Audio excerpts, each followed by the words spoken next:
안녕하세요, 여러분. 만나 뵙게 되어 반갑습니다. 제가 애청하는 유튜브에 제 사연 한번 띄워볼까 해요.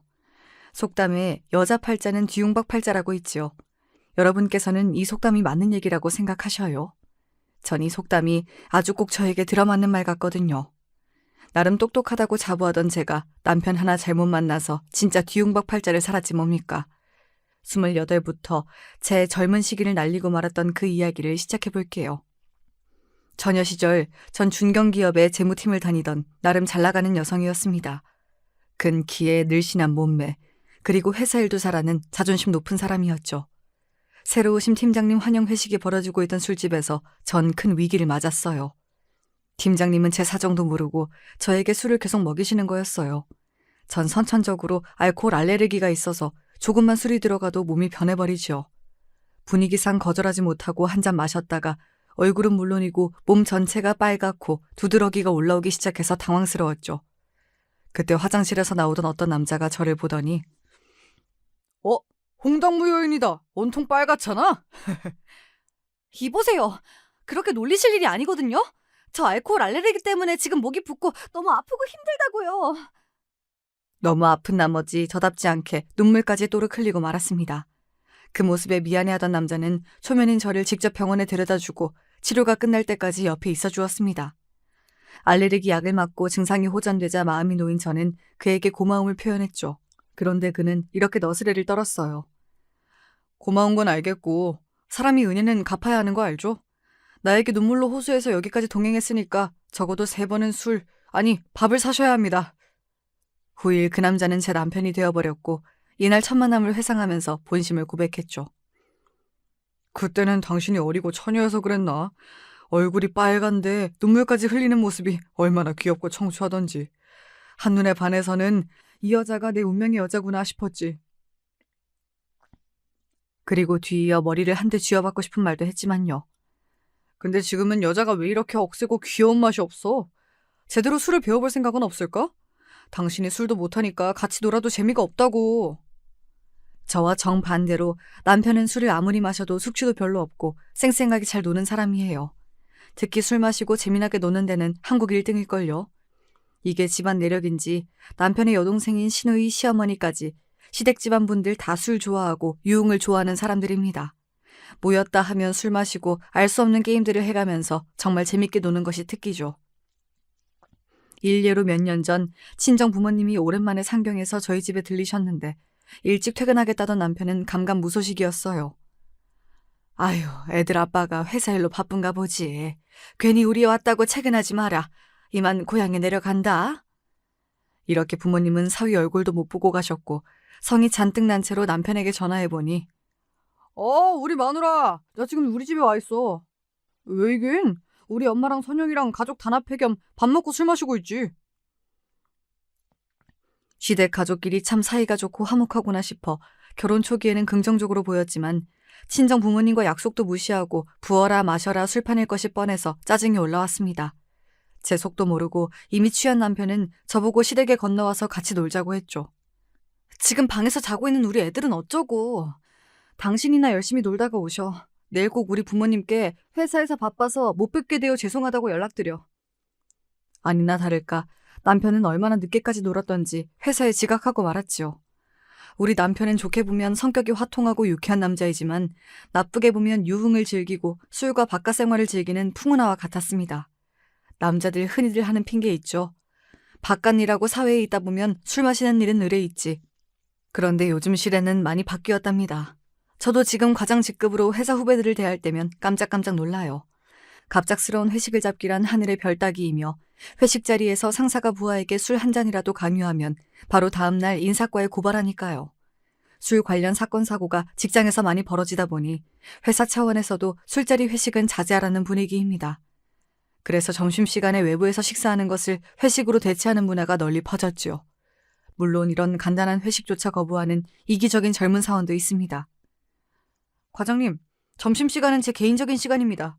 제 시간을 뺏는 점심 회식은 갈 수 없겠네요. 이렇게 카카오톡 메시지 한 줄로 단칼에 거부하는 적도 있어서 후배들 눈치 봐가면서 회식을 잡아야 하죠. 이런 기업 문화에서 남편 말 맞다나 직장 일 때문에 술 마시고 다닌다? 이야말로 어불성설이 따로 없지요. 술 좋아하는 남자야 주변에 많이 있으니까 이쯤이면 저도 참고 넘어가겠어요. 구독자 여러분 중에도 그런 남편으로 곤욕을 당한 분들은 이해하실지 모르겠지만 남편은 술자리에 여자도 함께 마시는 저질 문화를 좋아합니다. 멍청하게 연애할 때는 왜 이런 점을 몰랐는지 모르겠어요. 어찌나 철두철미한지 저와 데이트를 마치고 집에 가는 척 속이고 친구들과 야심한 시각에 술 마시고 새벽까지 놀았던 것이죠. 신혼 때는 순진하게도 보통의 술집에서 친구들과 마시는 줄 알았더니 어느 날 친구와 통화하면서 이렇게 얘기하는 겁니다. 야야, 지난번 그 노래방은 별로였어. 술 종류도 몇 개 없고 온다는 도우미 들 수질이 진짜 영 아니더라. 그중 한 명은 거의 50대 아줌마던데? 결혼 1년 차에 남편이 도우미 있는 노래방에서 술 마시는 것을 잡아냈고요. 결혼 2년 차에 룸사롱에서 술김에 잘못 긁은 카드값을 보고 이미 진작부터 그런 곳을 출입하는 남자라는 것을 알게 되었습니다. 우리 애들이 젖먹이 아기였던 시절 이 문제로 남편과 하루가 멀다 하고 싸웠어요. 또 이 인간은 일이 벌어지면 사과를 꾸벅 잘하고 다시는 그러지 않겠다고 빌었습니다. 제가 아무리 화가 났다 해도 그의 애교에 녹아버려서 며칠 뒤면 풀리고 말았죠. 하지만 바람은 참을 수 없었습니다. 남편의 차에서 새빨간 여자 립스틱을 발견하고는 화가 머리끝까지 나서 아주 시모에게 가서 일러 바쳤어요. 우리 남편이 술만 좋아하는 게 아니에요. 옛날부터 룸사롱 노래방이며 여자 끼고 술 마셨던 사람입니다. 그런데 이제 바람까지 피우고 다니는 것 같다고요. 전 이것만은 눈 감아줄 수 없습니다. 어머님께서 단단히 혼내주세요. 제 예상과 달리 시모는 눈 하나 깜짝하지 않았습니다. 아이고, 시 도둑질은 못한다더니만 제 아비 젊을 때 하던 짓을 그대로 하네. 자고로 남자가 술, 도박, 여자 이 중에서 한 가지 문제만 갖고 있으면 다행이다. 다 그러고 살아. 네가 남편 술 문제에 부들거리니까 오히려 남편이 너한테 기눌려서 그런 거 아니겠냐? 아량으로 남자 품고 살다 보면 다 제 마누라에게 돌아오게 되어 있어. 막말로 우리 애가 남의 집 여자랑 입 맞추기랬냐 여관을 갔냐? 아니, 어머님은 시아버님 때문에 그리 속 썩으셔놓고 아들은 괜찮다는 말씀인가요?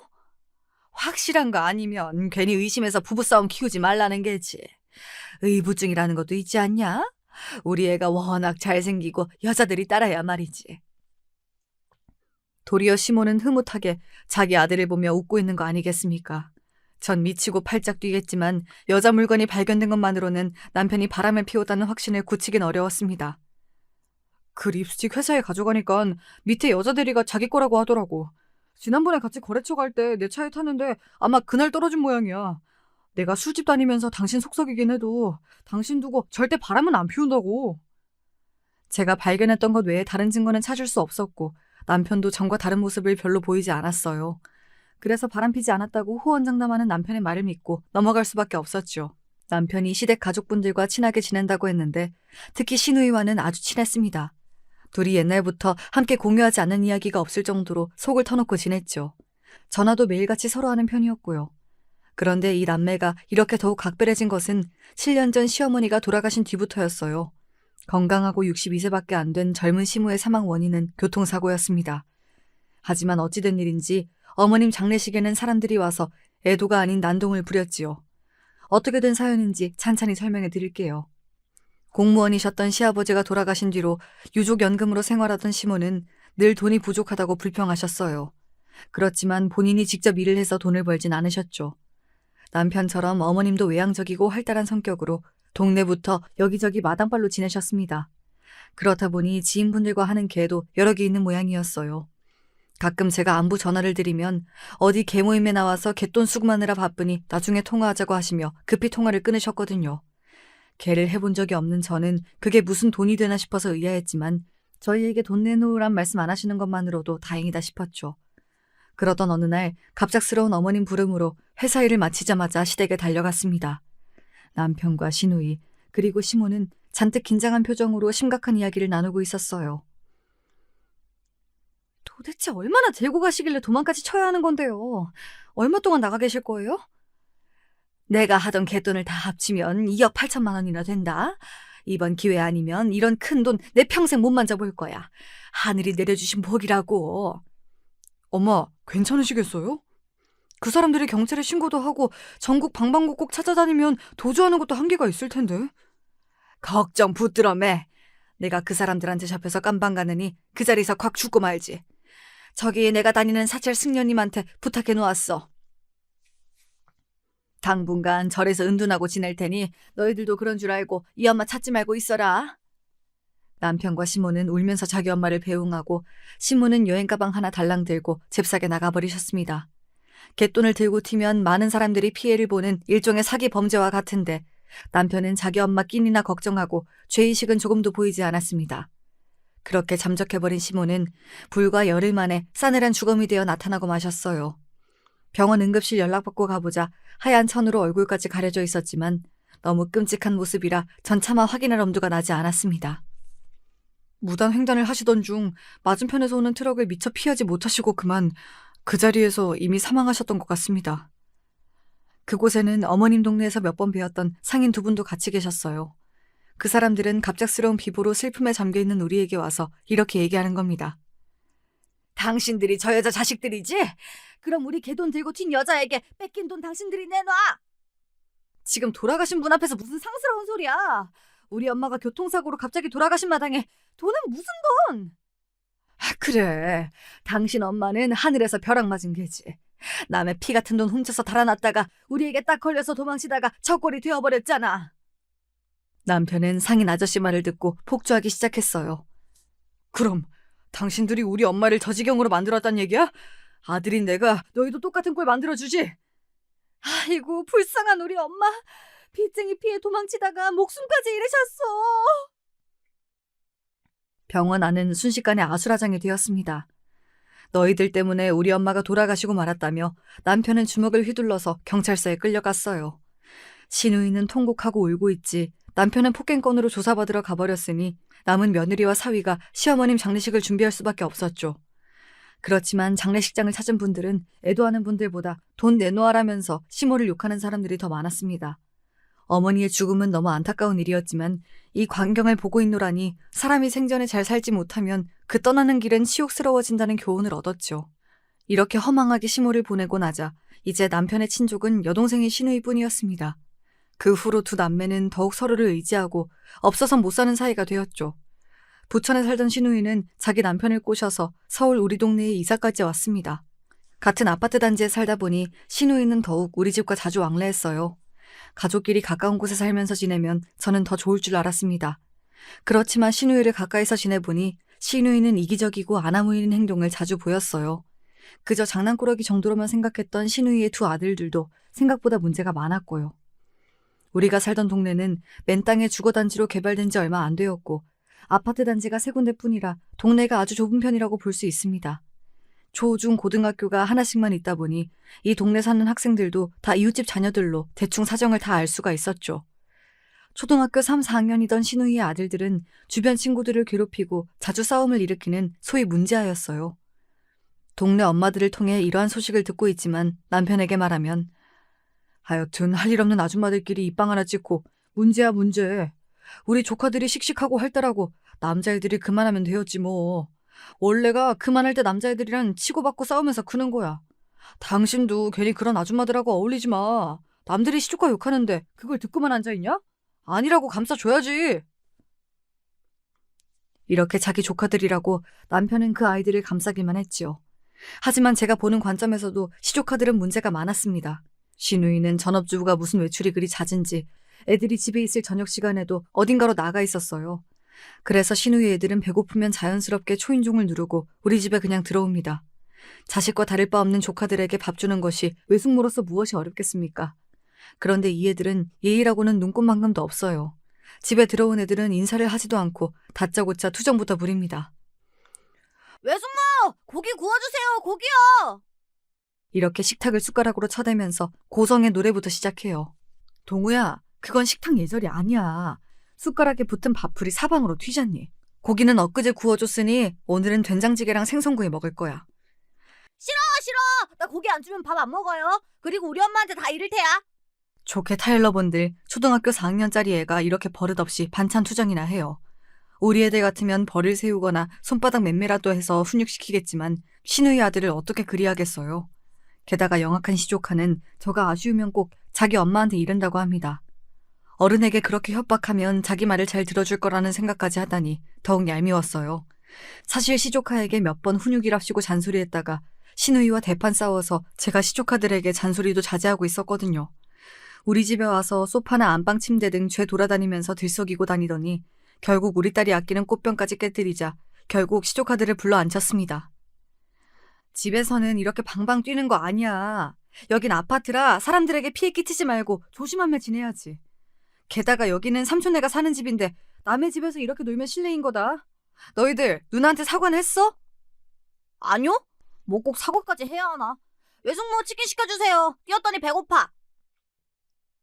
너희들이 반성하는 모습을 보일 때까지 치킨은커녕 집에도 안 보낼 거야. 여기에서 반성문 쓰고 있어. 이렇게 종이와 펜을 가져다 주고 조카들이 반성문을 쓸 때까지 기다렸습니다. 하지만 아이들은 코를 파고 졸면서 도무지 반성하는 모습이 보이지 않았어요. 그렇지만 훈육이 필요한 아이들에게 전 잔소리하면서 반성문에 겨우 몇 자라도 쓰고 나서야 집에 보내줬습니다. 아이들이 자기 집으로 돌아가고 몇 분도 안 되어서 신우이가 우리 집에 분노로 코를 벌렁거리며 왔어요. 세훈이, 지금 우리 애들을 쥐잡듯 잡았다고 하고 애들이 기가 팍 죽어왔잖아요. 언니가 뭔데? 엄마인 나도 귀하게 키운 우리 아들들을 네가 뭔데 혼을 내?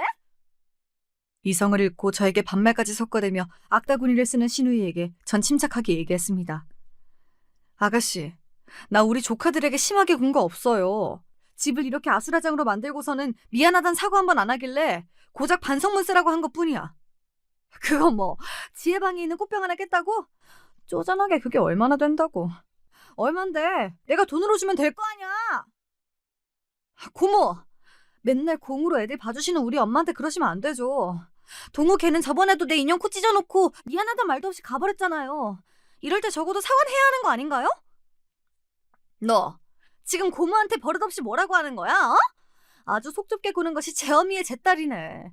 야, 그거 고모가 돈으로 다 줄게. 얼마인데? 고모네 아들들이 망가뜨린 거 모두 다 합쳐서요? 20만 원도 넘을걸요? 지혜야, 아무리 억울해도 너희 고모야. 어른한테 그렇게 말하면 못 써. 어서 방으로 들어가렴. 제 말에 딸은 억지로 화를 누르고 자기 방에 들어갔습니다. 딸의 마음을 모르는 바 아닙니다. 전방지축 사촌 동생들 때문에 우리 딸이 그동안 참은 일이 많았죠. 한참 사춘기에 접어들어 예민한 여자의 방에 조카들이 함부로 들어와서 지혜 속옷을 갖고 돌아다니고 놀리는 통에 눈물까지 흘렸고요.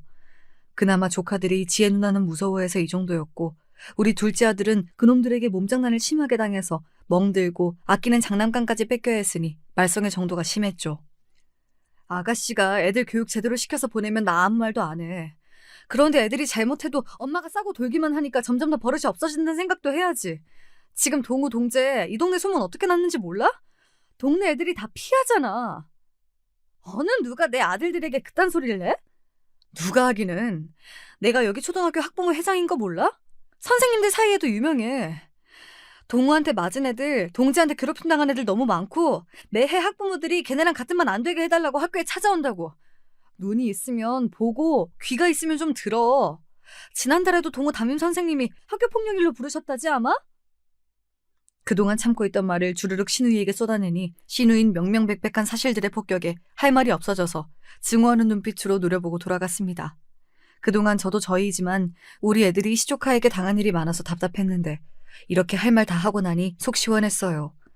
시어머니부터 남편, 신우이까지 시댁 사람들은 바람 잘 날이 없었습니다. 그런 시댁 챙기고 애들 건사하며 살다 보니 중년의 나이가 되도록 친정 부모님께 딸 노릇도 잘 못하고 살았어요. 명절이랑 생신마다 고향에 내려가서 하룻밤 자고 올라오는 것이 다였으니까요. 우리 부모님은 본디 모든 일을 스스로 하시고 자식에게 아쉬운 말씀 한 번 안 하신 분들이었습니다. 그래도 제가 참 잘못했어요. 아무 내색 없는 부모님이라고 해서 힘든 일이나 속사정이 분명 있으셨을 것을 자식인 제가 자주 여쭤보고 더 살펴드렸어야 했는데 제가 이렇게 뒤늦게 후회하는 이유가 있습니다.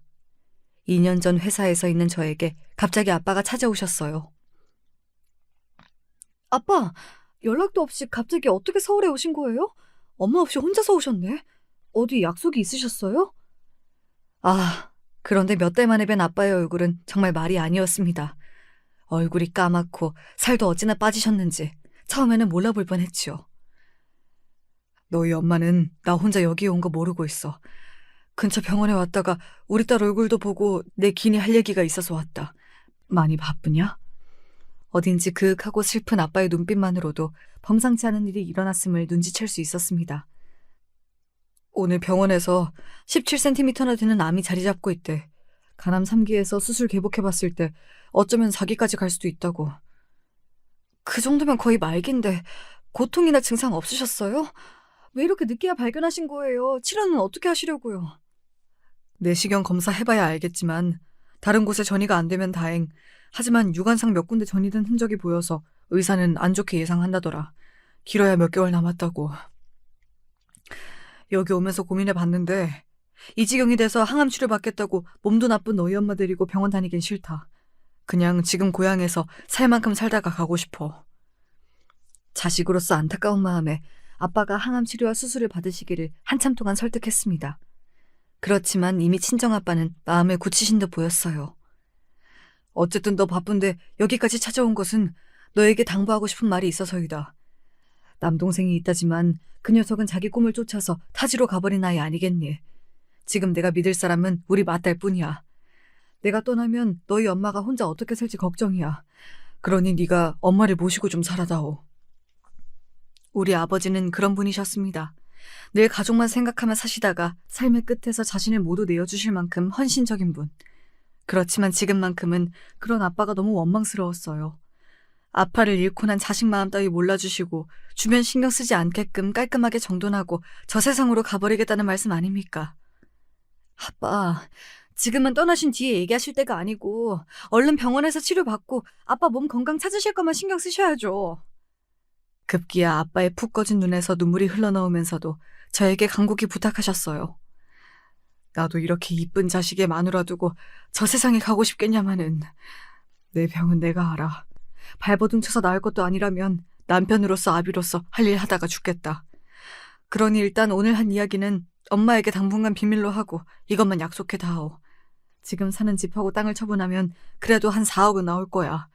김서방한테 이 유산을 다 줄 테니 장모님 잘 모시라고 설득하거라. 아빠 병을 고쳐보겠다고 병원을 알아봤지만 아빠의 말씀이 옳았습니다.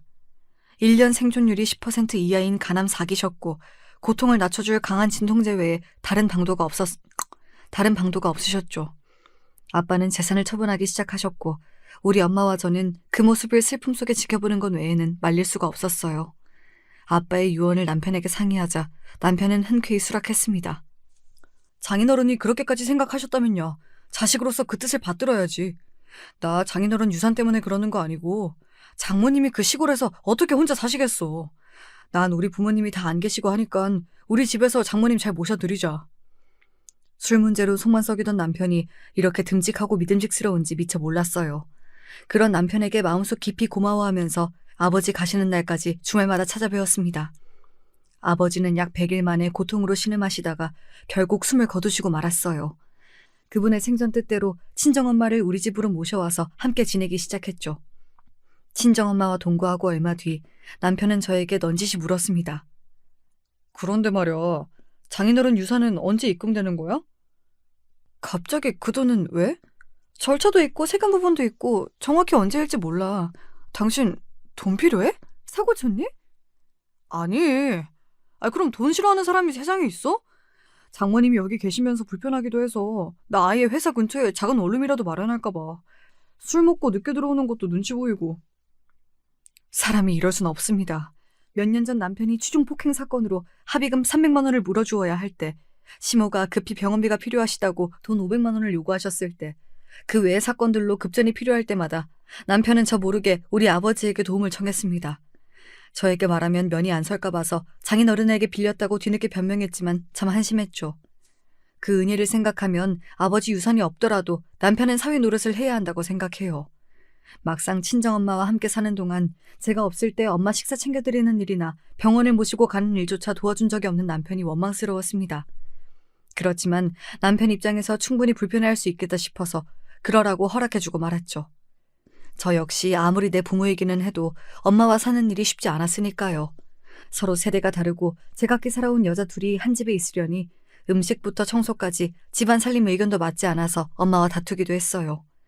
아빠가 아프시기 훨씬 전부터 엄마는 허리 디스크와 폐질환을 앓고 계셨습니다. 이 때문에 엄마를 병원에 자주 모시고 가야 하고 복용하시는 약도 많았죠. 하루에 몇 시간씩 와서 봐주는 도우미도 구해봤는데 요즘 분들은 집에 환자가 계시면 또 꺼리신다고 하며 금방 그만두곤 했어요. 직장 다니는 제가 아픈 친정엄마를 모시며 사는 것은 결코 녹록지 않았습니다. 툭하면 자기 애들 맡겨놓고 다니던 신우이는 우리 엄마가 오신 뒤로는 잘 찾아오지 않더군요. 어느 날 동네에서 놀던 시조카들을 발견하고 반가운 마음에 떡볶이 사주며 근황을 물었습니다. 우리 동우랑 동재는 외숙모 집을 그렇게나 좋아하더니 요샌 통 안 오네? 갑자기 오기 싫어졌어? 우리는 괜찮은데 엄마가 못 가게 해요. 그 집에 기침하는 늙은이 계신다고 거기서 폐병 옮을 수 있으니까 절대 가지 말래요. 누가 제 머리를 둔기로 내려친 듯이 정신이 어지러웠습니다. 아무리 제 집에서 자식들에게 하더라도 저렇게 정떨어지게 말할 수 있는 것인지, 우리 엄마 폐주라는 누구에게 옮기는 병도 아닐 뿐더러 사돈 어른을 늙은이라고 낮추어 부르다니 괘씸한 신우이였습니다. 거기에 더해서 친정엄마를 모신 지 한 달 만에 남편은 말을 바꾸고 나왔습니다. 나 더 이상 못 참겠어. 장모님 다른 데 집 얻어드리고 따로 살자. 당신은 주로 회사 근처 원룸에 머물고 가끔 집에 오잖아요. 그래도 불편해요? 세상에 아픈 장모님 모시고 사는 등신 같은 놈이 어디에 있냐? 나는 건강한 분이실 줄 알았지. 이렇게 간호가 필요하신 양반인 줄은 까맣게 몰랐다고. 오히려 내가 당신과 장인어른께 사기당한 기분이야. 무슨 말을 당신도 참... 사기라뇨. 우리 아빠가 유산 주시는 조건으로 우리 엄마 모시기로 했던 거 기억 안 나요? 그럼 엄마 내보내고 그 유산 포기하면 되겠네. 별, 뚱딴지 같은 소리 다 하네. 내가 언제? 나 그런 적 없는데? 법정 상속인이니까 유산은 당연히 물려받는 거고 장모님 모시는 건 다른 일이지. 당신이 정 못하겠다면 나랑 이혼하고 혼자 모시고 살던가. 참 희한한 일이었습니다. 불과 몇 달 전까지만 해도 유산이 아니어도 장모님 모시겠다던 남자가 모신 지 한 달 만에 이렇게 돌변하다니 말이에요. 막말로 어머님 수발 들고 모신 것은 다 제 몫이었지 남편이 도운 일도 없었거든요. 정말 억울했습니다.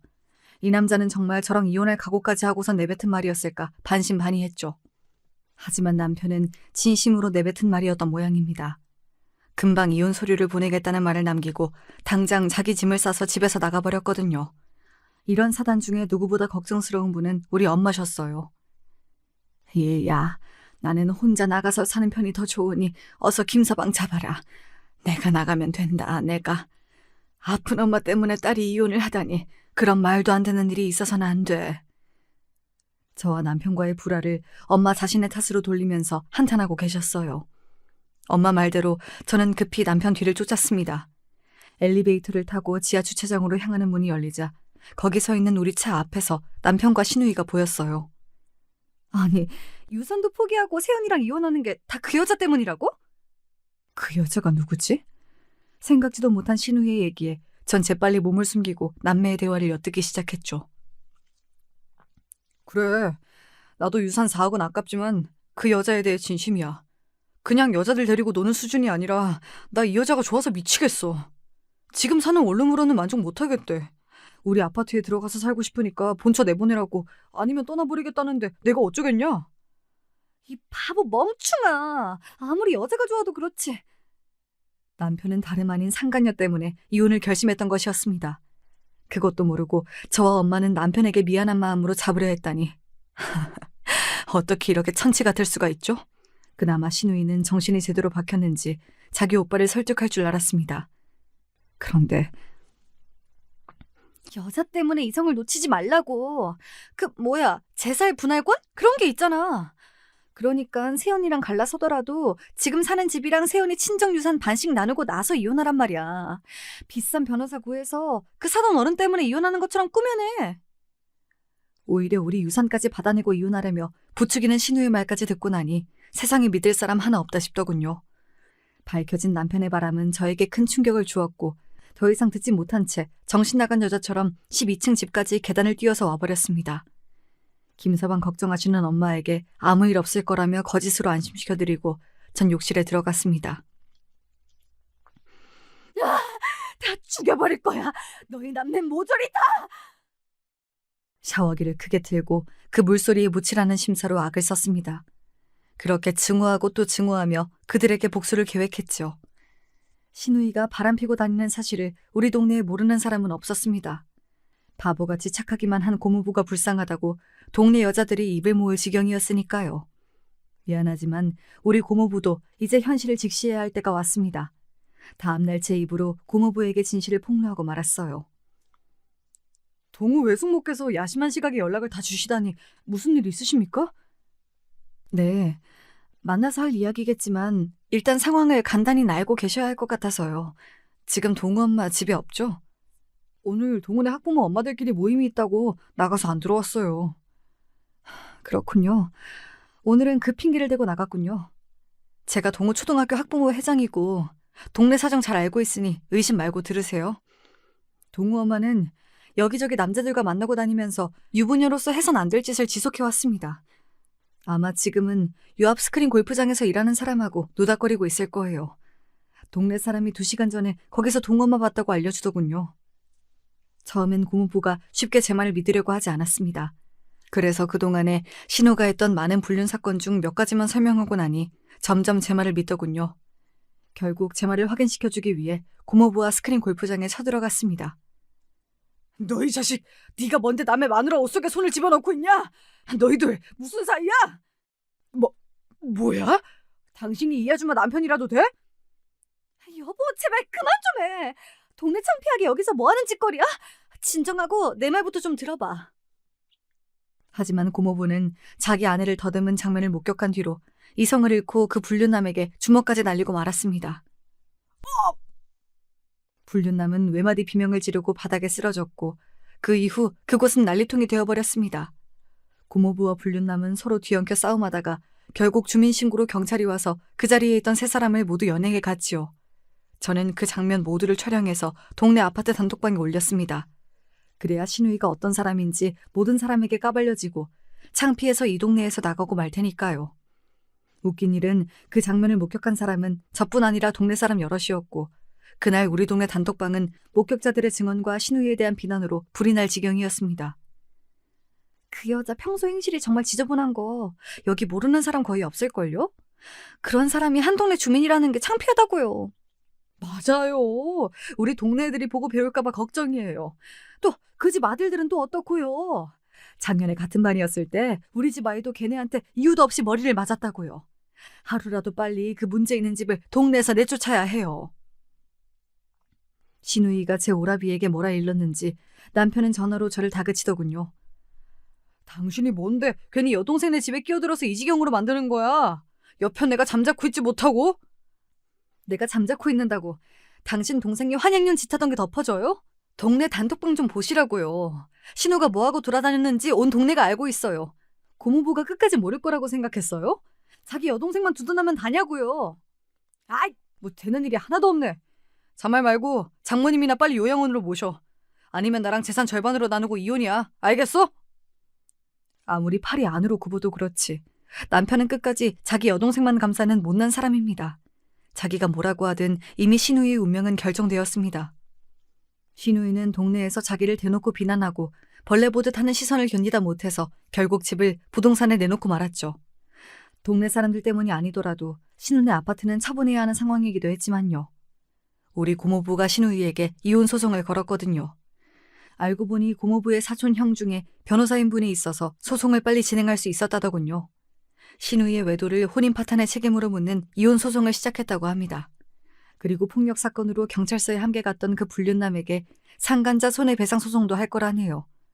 어느 날 고모부는 망고 한 상자를 사들고 집에 찾아왔습니다. 지혜랑 현욱이가 망고를 좋아한다고 해서 가져와 봤습니다.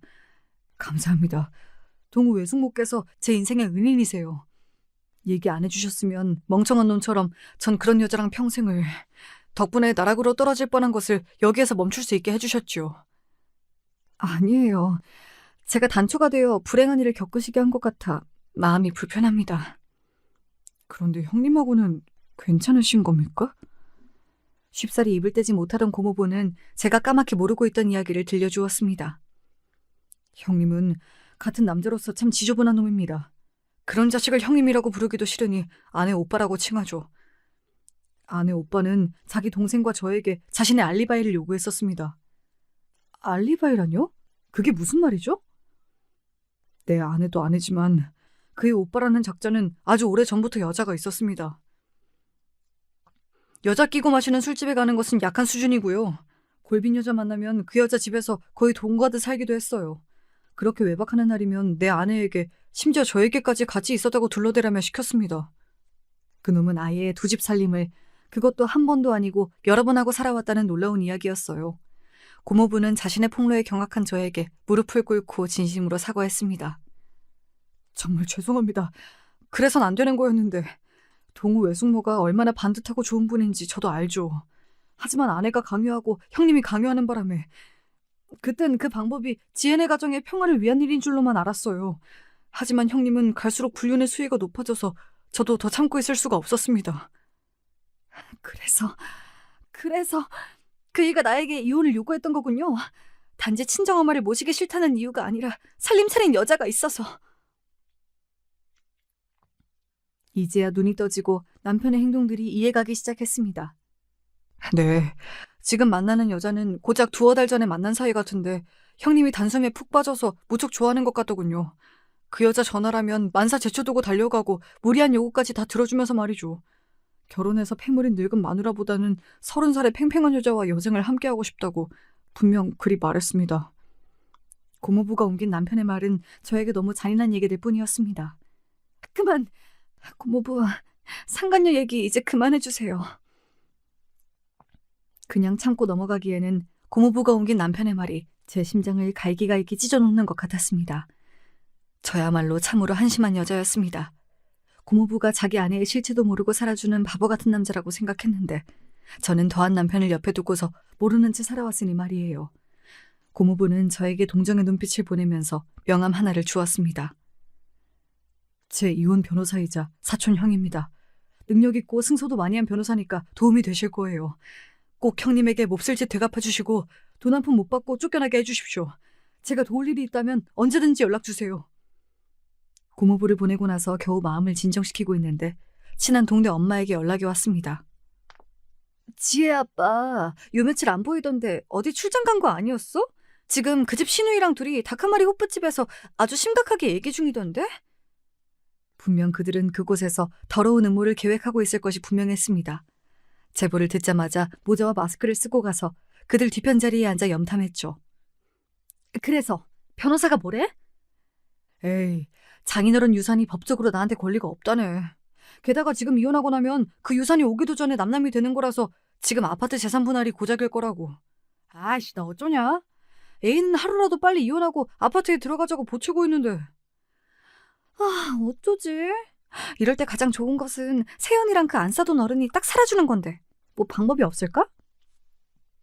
그러게, 무슨 신문 기사처럼 독약이라도 써서 보내버려야 하나. 그런데 넌 어떻게 되는 거냐? 동우 아빠가 결국 너랑 이혼하겠대? 그 먹통 같은 남자가 아무리 꼬셔도 절대 생각을 바꾸지 않네. 우리 아파트도 매도 계약했으니 다다음 달이면 나 이사 나가야 해. 씨, 같이 놀던 놈들도 연락 두절이고 되는 일이 이렇게 없냐. 그러니까 오빠가 세훈이 유산 받아서 나도 좀 나눠줘요. 알았지? 당연하지. 우리가 누구냐? 하늘이 두 쪽 나도 네 편인 오라비가 안 도와주겠어? 아주 하늘이 감복할 남매 간의 거지 같은 의리네요. 그들의 대화를 듣고 있으니 저도 고모부도 불쌍한 배우자들이었습니다. 남편 놈이 거지꼴로 이혼할 방법을 당장 찾아야겠다는 생각에 다음날 바로 고모부가 소개한 변호사를 찾아갔습니다. 그 변호사는 제 이야기를 모두 듣더니 자신만만하게 웃었습니다. 안 그래도 사촌동생이 간곡히 부탁해서 언제 연락하시나 기다리고 있었습니다. 저에게 아주 기막힌 묘안이 있어요. 위안 부담이 있긴 하지만 그래도 들어보시겠어요? 저는 악마가 계약하자고 덤벼도 넘어갈 정도로 절박한 상황이었기에 아무리 위험하다고 해도 변호사의 이야기를 따르기로 했습니다. 그분의 묘안은 저로서는 생각지도 못한 방법이었고 정말 그대로만 한다면 결국 남편은 이혼하면서 한 푼도 건지지 못할 것이었죠. 바로 변호사는 남편의 외도를 이유로 하는 이혼 협의 소송을 청구했습니다. 이혼하고 싶어 안달났던 남편도 이를 받아들이고 소송 중이던 어느 날 남편의 전화를 받으니 다급한 목소리가 들려왔죠. 너 우리 아파트랑 유산을 몽땅 어떻게 한 거야? 우리 변호사가 재산 조회를 해보니 우리 아파트는 대출이 가득해서 남은 돈이 거의 없고 장인 어르신이 남기셨다는 부동산도 몽땅 처남에게 갔다는데? 사실 그 전에 제가 무슨 일을 벌었었냐면 말이죠. 우리가 살던 아파트는 제 단독 명의로 되어 있었어요. 잦은 술 문제로 서약서까지 써놓고 결국 또 문제를 일으켜서 아파트를 제 명의로 바꾼 적이 있었거든요. 우리 아파트를 담보로 최대한 대출받고 나서 그 돈은 현금으로 모두 인출하고 어딘가에 숨겨두었습니다. 그리고 저는 한동안 강원랜드나 사설 도박장을 출입하곤 했어요. 또한 아버지가 저에게 주시기로 한 재산은 모두 동생 명의로 돌렸습니다. 명의만 빌려주고 결국은 엄마와 저에게 대부분 돌려주겠다는 동생의 협조가 있었기에 가능했죠. 전 속으로 쾌재를 부르면서 남편에게 모르는 척, 미안한 척 연기하기 시작했어요. 여보, 정말 미안해요. 당신이 나와 이혼하겠다는 얘기에 충격받고 그만 유흥과 도박에 빠져서 아파트 대출금까지 몽땅 날려버렸어요. 게다가 나 몰래 동생이 엄마를 꼬셔서 모든 재산을 자기 앞으로 상속받았다지 뭐예요? 이를 어쩌나. 우린 빈털터리가 되고 말았어요. 아니, 뭐 이런 기막힌 여편네가 다 있어? 우리 집까지 도박으로 날렸다고? 참네. 제가 이렇게 울고불고 미안하다고만 하는데 남편이 무슨 말을 더 할 수 있었겠습니까? 화만 내고 답답해하다가 전화를 끊고 말았죠. 별 수 없이 통장에 있는 3천만 원만 남편이 챙기고 우리 부부는 이혼에 합의하고 말았습니다. 나중에 전 우리가 살던 아파트를 매도하고 대출금을 갚았습니다. 제가 숨겨놓았던 대출금과 동생이 가졌던 부동산을 처분하고 서울에 집 한 채를 샀죠. 마당에 있는 벽돌을 얹은 운치 있는 단독주택인데 보시던 우리 엄마가 정말 좋아하셨습니다. 1층은 우리 가족이 사용하고 2층은 신혼부부 세입자에게 월세를 놓으니 더할 나위 없이 좋았죠.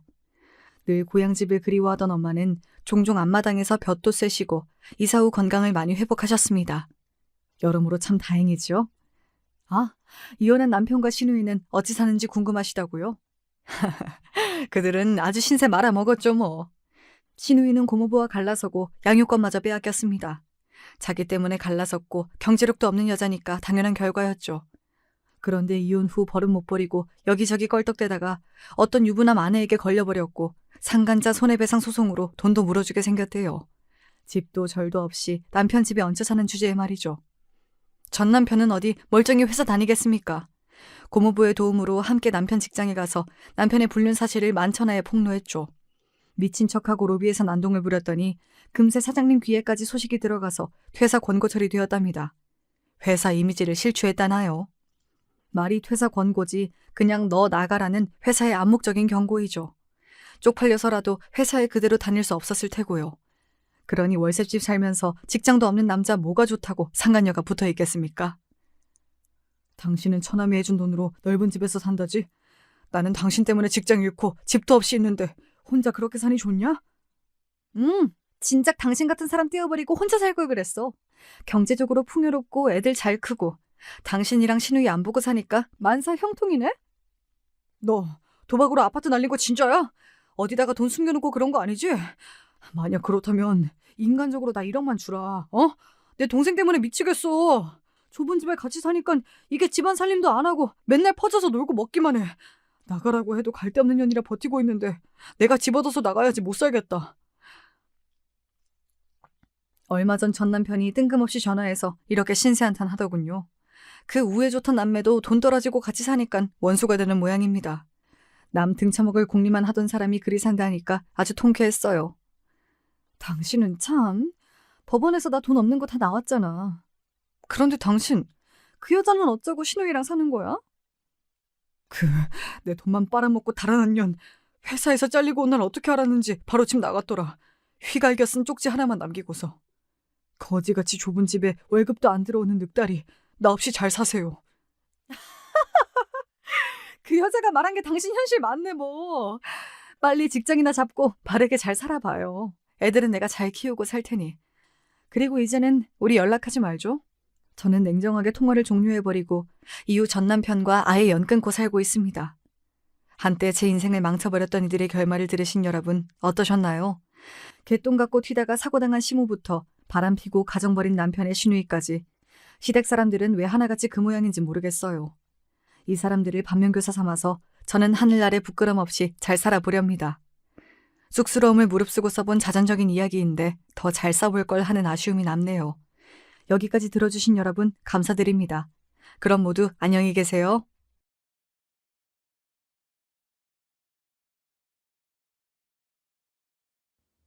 안녕하세요. 세상 모든 자녀들이 그렇겠지만 전 저희 부모님께 참 미안한 게 많은 사람이에요. 그 이유 중 하나가 제 결혼이라는 게 더더욱 죄송할 뿐이고요. 전 강동구에 살고 있는 40대 초반의 주부고 참 뭐랄까 이런 나이에 딸을 신경 쓰시게 했네요. 암튼 저 못지않게 사고를 맨날 치고 다니는 이가 있었으니 그는 바로 제 남편이에요. 차라리 제 자식이라면 어떻게건 품고 살아볼 텐데 요건 어떻게 해야 될지 모르겠어요. 제가 화를 내도 늘 별 수 없더라고요. 당신 이번 주에 우리 아빠 칠순 여행인 거 알지? 그럼 당연하지. 갑자기 왜 물어보는 거야? 갑자기라니. 당신이 언제 이런 거 말해놓고 약속 지킨 적이 있었어? 에이, 왜 또 그래? 나 진짜 안 그런다니까. 작년 아버님 생신 땐 내가 진짜 너무 힘들어서 그런 거야. 나도 그럼 힘들 때마다 어머니 전화 안 받고 나 하고 싶은 대로 살아도 되지? 아이고, 우리 마눌님 또 예민해지셨네. 내가 뭘 해드릴까? 어? 뭘 어떻게 해야 기분이 나아지겠어? 제가 이렇게 미리부터 화를 내는 이유는 남편이 그 전년도 우리 아빠 생신을 무작정 펑크내버렸거든요. 아빠도 많이 놀라셨어요. 저기 이서방은 안 온 거냐? 왜 너랑 애들만 왔어? 아, 그게 아빠 아무것도 아니야. 일단 식사부터 하셔요. 어제까지만 해도 나한테 온다고 했었는데 무슨 사고라도 난 거 아니지? 아, 사고. 저기 회사에서 뭐가 일이 터졌대. 수습하러 갔어요. 신경 쓰지 말고 우리끼리 밥 먹어요. 그러면서도 전 전화를 한동안 놓지 못하고 있었어요. 왜냐면 이 인간이 저한테 아주 큰 대형 사고를 치고 가버렸거든요. 화장실 가려고 잠깐 나간 사이 남편으로부터 전화가 와서 기겁을 하며 받았어요. 인간아, 당신 지금 어디야? 어디냐고? 아, 진짜 부재중 전화가 거짓말 안 하고 정확히 19통 와 있네. 왜 이래 무섭게? 왜 이러냐고? 오늘 무슨 날인지 몰라 지금? 와, 나 지금 화딱지 나서 돌아버릴 것 같아. 그게 내가 요새 계속 말하지 않았나? 나 공황장애 왔다고. 공황장애? 그거 내가 오는 게 맞지 않아? 지금 이 상태가 딱 공황장애 같은데 나 당신 때문에 진짜 숨도 못 쉬고 쓰러질 것 같거든? 날 왜 이렇게 괴롭혀? 우리 선영이 또 말 험하게 한다. 오빠가 그러지 말랬지. 저기 아버님한텐 내가 전화 드릴게. 공황장애 때문에 병원 왔어 지금. 다음에 찾아뵌다고 하고 오늘 내 카드로 맛있는 거 많이 사드려. 보통 여기까지만 대화를 들어도 이 남자가 일반 가정의 남편이 아니라 되게 현대판 한량처럼 느껴지지 않으시나요? 게다가 카드는 개뿔이요. 저 인간 월급은 들쭉날쭉 갖다 주기 때문에 카드값도 뒤죽박죽으로 밀려요. 헛소리하지 말고 당장 어딘지 말해. 진짜 위치 추적기 같은 거 달아버리기 전에. 나 정말 오늘 화가 너무 많이 나서 못 참겠어. 말 자꾸 무섭게 할 거야? 저기 나 기분 좀 전환하려고 부산 내려왔어. 호철이 형이랑 여기서 바람 쐬고 회 먹으니까 기분 좀 나아진 것 같아. 다음엔 가족들끼리도 오자. 와, 내가 여기저기 다 들쑤시고 신문할까 봐 알아서 말하네. 안 되겠다. 나 오늘이야말로 어머니한테 연락할 거야. 아들놈 다시 가져가시라고. 여보, 여보 진짜 왜 이래? 진정해. 전 여기서 전화를 끊다 못해 아예 꺼버렸고 화장실 내부에서 얼마나 숨이 막히던지 숨이 안 쉬어지더라고요. 제 신세 잠깐 탓하다가 오늘같이 좋은 날을 망치기 싫어 참았어요. 아빠, 애들 고생 또 많이 컸지.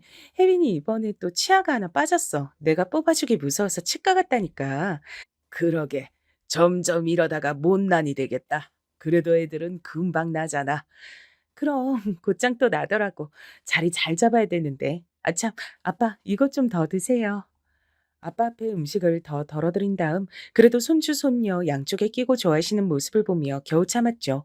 서이놈이 정말 엉망진창이지만 그래도 그 아래 손주 손녀들이 대신 효도를 하고 있으니 아빠 그래도 만수무강하시라고 속으로 되뇌었네요. 그러고 돌아와서 전 남편 짐을 싹 싸놓고 캐리어 하나를 꽉꽉 채운 상태로 현관에 내놨어요.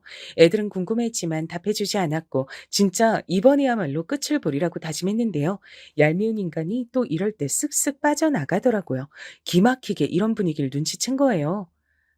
선영아, 방금 이서방 다녀갔다. 그 뭐야, 뭐 좋은 걸 받아왔다고 고기 세트 놓고 갔더라. 잘 먹을게. 뭐라고? 지금 다녀갔어? 씩씩거리던 절 이런 식으로 대충 때우고 눌러앉으려는 인간이 너무 밉더라고요. 이날 들어오면서 제가 싸둔 짐도 모른 척하고 능글맞게 넘어가고 지 손으로 다시 훌훌 풀어서 넣어놓는데 저도 참 바보예요. 그런데 아무튼 이런 식이라 저도 칠순 여행은 더더욱 단도리를 했어요. 아무래도 이때 자기도 뼈아픈 경험을 했었던 건지 칼같이 비행기표 챙겨가지고 같이 제주도 따라오긴 했답니다. 자기가 노년에 이혼이라도 당할 걸 체감했는지 아니면 얼마 전 무작정 사버린 오토바이 때문인지 몰라도 우리 아빠한테 엄청 아부를 해댔어요. 아버님, 여기가 엄청 맛집이래요. 국수집들 진짜 많고 다들 맛집이라고 광고해 대지만 여기가 찐이라니까요. 그래. 자네 장모가 진짜 국수라면 환장을 했었지. 장모님 돌아가시기 전에 많이 왔었어야 했는데 저도 그 생각하면 또 눈물 나려고 하네요. 이렇게 신발을 찍어가며 비위 맞추는 남편의 모습이란 정말 너무 싫었어요. 그래도 어쩌겠어요. 홀로 되신 지 얼마 안 된 우리 친정아빠란 하나밖에 없는 딸 부부가 잘 살아야 복이잖아요. 일단 우리 남편이란 작자한테 제가 왜 이렇게 크고 작게 불만이 많냐면요. 남자로서 가장 기본적인 거, 월급 갖다 주는 일을 똑바로 안 해요. 저도 아이 어린이집 보내고 이랬기 때문에 가끔씩은 제가 메꿀 때가 있는데 그걸 믿고 있는 것 같아요. 당신 뭔가 착각하고 있는데 이 집 가장 당신이야. 세대주도 당신이고 돈 벌어서 집 대출 착착 갚고 생활비 보태야 하는 주된 업무 당신이야. 왜 자꾸 내 월급 믿고 슬쩍 모른 척해? 그게 아니라 회사에서 일 터진 거 수습하다 보니까 내 돈이 들어가서 어쩔 수가 없었어. 이번 달엔 200만 원만 줄 수 있을 것 같아. 장난하냐? 장난해? 나 이러다가 혜빈이 학교 가기 시작하면 일 그만둘 수도 있어. 왜 내가 돈까지 벌어다 줄 거라고 생각해? 애 둘 혼자서 힘들게 보고 있잖아. 남편은 이러면 또 기막히게 눈치가 빨라가지고 그런 달은 또 돈을 400 맞춰서 갖다 줘요. 이런 남편에게 질려 있는 저에게 그나마 중간다리 역할을 하는 사람이 신우였답니다. 옳게 있잖아. 우리 영민이 때문에 고생 많지? 이 녀석이 얼마 전에도 엄마한테 돈을 빌리러 왔었다니까. 엄마도 고개를 절레절레 하더라고. 무슨 돈이요? 지금 돈 넣을 구멍이 없을 텐데. 아니, 돈 달라고 하는 곳이 더 있는 건가요? 그게 아니라 전에 엄마가 얼마씩 줬었던 것 같아. 혹시 올케 생활은 잘 되고 있는 거지? 내가 정말 대신 미안해. 저놈 너무 철이 없어. 이렇게 시댁 식구들도 어느 정도는 제 남편의 본질을 인정했답니다. 결혼할 때에는 그렇게 별이라도 따다 줄 것처럼 굴었던 사람이에요. 그렇게 능글거리는 모습은 결혼 후에도 이어지고 진짜 실속이 하나도 없더라고요. 그리고 이 집에서 제 편을 그나마 들어줬던 건 딱 한 사람 신우뿐이고요. 나머지는 다들 별로예요. 특히 어머니의 갑질은 정말 대단했답니다. 오죽하면 제가 이런 말까지 했을까요? 왜 이렇게 아들 갖고 저한테 함부로 하세요? 그렇게 대단한 아들을 주신 것도 아니잖아요. 어이구고, 진짜 제 말하는 것 좀 보게. 이거 사. 네가 바로 며느리란 자리에 있는 거야. 심히 알길 뭘로 하는 거야, 진짜. 적당히 우습게 알아야지. 당신 왜 그래, 진짜. 엄마, 그러지 마. 곱게 얘기를 해야 이 사람도 시어머니 말을 들을 거 아니야. 자꾸 싸우는 어투로 말을 하니까 일이 안 되지. 그냥 노력하지 마세요, 어머니. 어머니 아들도 우리 집 우습게 보는데 제가 굳이 어머니랑 잘 지낼 필요 있나요? 뭐야, 이걸 진짜 감히 우리 아들을 욕해? 제가 어머니한테 감정이 나쁜 이유는 그렇게 절 불러다가 시댁 잡일을 시키시거든요. 온 김에 좀 이따가 네 신우도 올 거니까 저녁이나 먹자. 거기 냉장고 보면 고기 있고 찬장에 국수도 있어. 네가 국물만 좀 내놓으면 돼. 저희는 이제 집에 가봐야 돼요. 어머니 화장실 청소하고 베란다까지 다 닦느라 저도 팔이 너무 아파서요. 이 사람 이제 집 앞에 다 왔대요. 뭐야? 그럼 우리 아들 이제 집에 왔다는데 들어오기도 못하고 그냥 간단 말이냐? 왔으면 엄마 밥 먹여야지. 됐고 얼른 들어오라 그래. 어머니, 저 진짜 허리 아프고 힘들어서 음식 못해요. 그만 가서 쉬고 싶네요.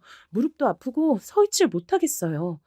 저는 이 정도까지 말하면 어머니가 물러주실 줄 알았지만 끝끝내 고집을 부리시더라고요. 아, 누가 너더러 다 하라고 했냐? 내가 하면 되잖아. 넌 옆에서 그냥 재료만 좀 손질하면 되는 거야. 그럼 우리 아들 이 앞인데 밥도 먹이지 말고 보내라고?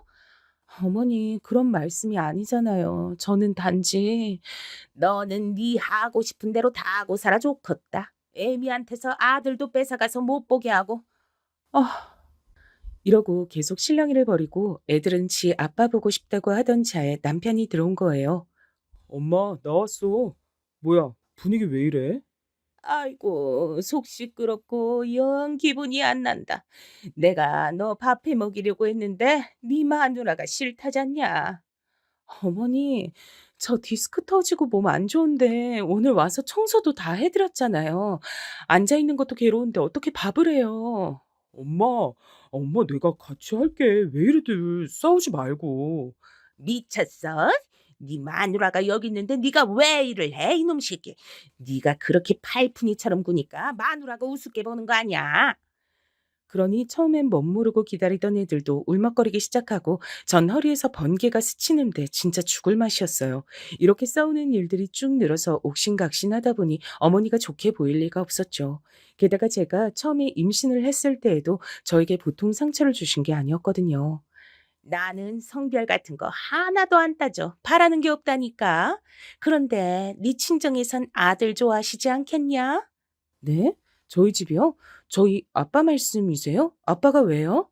왜? 내가 듣기론 네 친정아버진 무조건 손주로 갖고 싶어 하시던 것 같던데 뭘. 아까 내가 반찬 갖다 주고 스쳐가면서 슬쩍 물어봤어. 반응이 그렇더라고요. 저희 아빠가 뭘 그런 걸 가르치겠어요? 그저 딸이 임신한 것만으로도 안쓰러워하시고 좋아하시는데. 난 모르겠다. 그냥 그렇게 말씀하시는 거 들었어. 이러니 전 좀 짜증이 나서 아빠에게 바로 전화했었어요. 아빠, 아빠가 손주 갖고 싶다고 우리 어머니한테 아까 말했었어? 그게 무슨 말이야. 내가 네 시어머니한테 무슨 할 말이 있어? 어머니가 아까 이렇고 저렇고 말씀하시더라고. 난 지금 입덧하고 힘들어 죽겠는데 본인이 아들 보고 싶은 걸 괜히 아빠 핑계 대는 것 같아. 그래? 난 그렇게까지 원하진 않는데 너도 알잖아. 그냥 물으니까 대답한 것뿐이야. 뭐라 했는지 기억도 안 난다. 이걸 갖다가 또 어머니를 쫓아가지고 뭐가 어쨌네 하고 따질 수도 없고 저만 그렇게 속을 끓였어요. 그래놓고 제가 딸을 낳았을 때에도 역시나 계속 우리 아빠 핑계를 얼마나 대시던지요. 아까 보니까 네 아버지 표정이 너무 안 좋으시더라. 내심 아들이길 바랬는데 딸을 낳았으니. 친정아버지 입장에선 얼마나 면목이 안 설 거야. 저는 얼굴이 퉁퉁 붓고 몸도 아파서 쭈그러져 있는데 그런 제 앞에 와서 꾸역꾸역 크림빵을 드시면서 말씀하셨어요. 저희 아빠 그런 말씀 안 하셨어요, 어머니. 그냥 저한테 수고했다고 하셨어요. 그건 네가 그렇게 생각하고 싶은 거지. 내가 바보냐? 네 아버지 표정이 영 그게 아니라니까. 아까워서 아쉬워서 어쩔 줄 몰라 하시더라고. 안아보시지도 않고 갔잖냐. 아, 그건 아빠가 허리가 안 좋아서예요. 저희 아빠 저한테 수고했다고 용돈도 50만 원 주고 가셨어요. 이 말을 하면서도 사실 굳이 말하기 싫었지만 일부러 어머니 들으라는 듯 말했답니다. 왜냐면 아기 낳았을 때 어머니는 정말 뭘 조금도 갖고 오지 않으셨어요. 이런 말씀만 예의 없게 하셨죠. 아휴, 여기 뭐 먹을 게 없냐? 선물로 들어온 주스 그런 것도 없어? 히터를 어찌나 빵빵하게 틀어놨던지 숨이 턱턱 막히네. 물이라도 있으면 좀 줘봐라. 제왕절개로 힘들게 아기 낳은 며느리 옆에서 바로 옆 의자에 털썩 주저앉아서 이런 주문부터 하시는 분이었어요. 그래놓고 앉자마자 주스 들고선 저런 말씀을 하고 계시니 곱게 보이질 않았고요. 아빠가 주신 용돈 얘기를 했더니 그걸 또 이렇게 연결시키는 거예요. 진짜 하나부터 열까지 너무 마음에 들지 않는 노인네였어요. 그래? 50만 원을 주고 가셨다고? 그래서 넌 뭘 할 건데? 이거 고스란히 아기 위해서 쓸 거예요. 기저귀랑 분유값이 얼마나 비싼데요, 어머니. 외벌이 월급만으로 애 키우는 거 힘들어요. 그 뭐냐, 요즘 한약 많이 짓던데 네 남편 약 좀 지어주지 그러냐? 저는 이때 인상이 확 써지면서 안 그래도 자리에 없는 남편을 떠올리며 처음으로 대들게 됐어요. 어머니, 술 마시느라 애 낳을 때 자리 비우고 지금 해장국 먹으러 간 사람이에요. 근데 제가 그런 남편 한약까지 지어줘야 돼요? 그러니 상황은 어머니랑 전 점점 불쾌한 기분으로 있게 됐고 전 눈앞에서 들으란 듯 남편에게 전화해서 마구 화를 냈죠. 어디야? 당신 애 아빠 맞아? 어떻게 애기 낳은 거 슬쩍만 보고 거기 나가서 국밥을 먹고 있어? 나 지금 온몸이 제정신이 아니야. 당장 와서 시중 들어도 모자를 파면 지금 밥이 넘어가? 아구야, 너 뭐 그렇게 네 남편을 잡아대냐? 속 안 좋아서 나간 애한테. 어머니, 저는 저희 남편이 애 낳느라 이렇게 사지가 고통에 빠져 있으면 안쓰러워서 종일 붙어 있었을 거예요. 솔직히 이런 말씀드리기 좀 그런데 우리 아빠도 서희가 그 자리에 없는 거 보고 많이 실망하셨어요. 뭐? 너 지금 나한테 뭐 가르치려고 드냐? 가르치려고 드는 게 아니고요. 아, 저 좀 쉬고 싶어요, 어머니. 그러니 저 좀 놔주세요. 네? 첫 애를 낳기 전과 후마다 이렇게 족족 감정이 나빴으니 어머니랑 자주 안 보게 됐죠. 남편은 이걸 또 저한테 슬며시 핑계를 대면서 우리 친정에 대충 하려다가 저한테 된통 욕을 얻어먹었고요. 막말로 우리 집 왔는데 아빠가 돈도 대줬고 애들 자라는 족족 가방이랑 옷도 사주고 용돈도 줬던 게 우리 아빠인 거 알지? 나 진짜 돈 갖고 이러기 싫은데 어머니는 우리 애들 자라는데 해주시는 게 뭐가 있어? 아들 장가 보내놓고도 아들 거 챙겨주라고 난리시잖아. 아이, 참. 우리 엄마 얘기까지 끌어다가 그렇게 굳이 뭐라고 해야겠어? 나는 당신이 그런 식으로 연결 지을 때 진짜 너무 화가 나. 그럼 그런 소리 안 듣게 좀 알아서 잘 해봐. 장가 안 가고 챙겨주는 여자랑 사는 것 같은 총각처럼 자유롭게 살지 말고. 당신이 어딜 봐서 처자식 딸린 사람이야? 네, 오늘에야말로 저 게임기 다 부술 거야. 잠깐, 잠깐. 가만히 있어봐. 이게 뭐 하자는 거야? 진짜 그거 그대로 안 내려놔? 당신 2배로 갚아줘야 돼? 이렇게 엎치락뒤치락 하면서 남편과 크게 싸움이 벌어졌고, 저도 참 제일 큰 잘못이 이 인간과 살면서 애를 둘이나 낳은 거예요. 첫째 때는 그저 이 사람이 능력은 있지만 자꾸 안 좋은 일을 겪어서 그런가 싶었거든요. 본래 저희 아빠는 남편을 마음에 안 들어 하셨어요. 이 서방은 대체 몇 번이나 이직을 하는 거냐? 보고 있자니 진짜 답답해서 말이 안 나온다. 에이, 아빠, 아니야. 이 사람 이번 회사에선 정말 큰일이 있었어.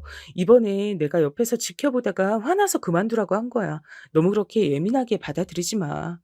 내가 화가 안 나게 생겼어? 자식을 낳았으면 애비가 돼가지고 뭔 짓을 해서라도 돈을 벌어야지. 당연한 거 아니냐고. 그걸 마누라가 처가해서 돈 터올 때까지 기다리고 앉았는 거 아니야. 아, 참. 아빠 왜 이렇게 흥분을 하고 그래. 진짜 아니라니까. 아빠가 오해한 거야. 저는 이때 한껏 아빠 앞에서 남편 편을 들었어요. 그때만 해도 이 사람이 그렇게 이상하진 않았거든요. 어쩌면 저를 아주 보기 좋게 잘 속이고 있었던 걸까요? 그러고 얼마 안 가서 둘째가 생겼고 또 임신 기간엔 남편도 잘했어요. 그런데 출산할 무렵 또 이직을 했던 거죠. 그쯤부터 화가 났고 이제 어머니를 뺀 부부 둘만의 사이도 나빠진 거예요. 당신처럼 자꾸 몰아붙이기만 하면 뭐도 안 돼. 내가 집에 있고 싶어서 이런 거 아니잖아. 나도 장인 어른께 돈 타 쓰는 거 자존심 상한다고. 너무 그렇게 기 다 죽이고 그러지 마. 어? 더 말하기도 지친다. 잔말 말고 빨리 취업해. 더 얘기하기 싫어. 이런 상황이 이어지다 보니 둘째가 태어나고 난 뒤 참 아이에겐 미안하지만 우리 부부의 사이는 급속도로 악화됐죠. 사실 분명한 모양새로는 남편이야 저한테 매달렸고 제가 내치고 있는 중이었답니다. 그러니 제가 일선에 빨리 뛰어들 수밖에 없었어요. 우선은 그렇게 진행하던 중에 쭉 부어오던 적금은 무슨 일이 있어도 해약하지 않고 버텼답니다. 아빠가 신신당부하셨거든요. 고생은 지금 니들처럼 젊을 때 하는 거야. 나이 더 먹으면 하고 싶어도 못해. 그러니까 지금부터 먹을 거 안 먹고 더 아껴서라도 적금은 꼭 들어라. 월급의 50%는 반드시 드러내야 돼. 아빠, 말도 안 되는 소리 하지 마. 내가 어떻게 지금 수준의 돈을 그렇게 모아? 하려고 해도 못한다니까. 그럼 너 혜빈이랑 키우면서 노후는 무슨 대책이 있어? 너부터도 아빠가 뭘 해줄 거라고 생각하지 마. 이 서방도 그렇게 입 다물고 돈을 모아버릇해야 정신 차리지. 니들 삶은 니들이 살아야 된다고. 저는 순간적으로 이 말에 눈이 번쩍 들었어요. 틀린 말은 아니었거든요. 우리 부부가 돈이 없기도 했지만 뒷날 대책은 더 없었어요. 저 역시 은연중에 아빠에게 기대고 있는 부분도 있었고요. 알았어. 그래. 별 수 있겠어. 애들 생각해서라도 돈 무조건 입 다물고 모아야지.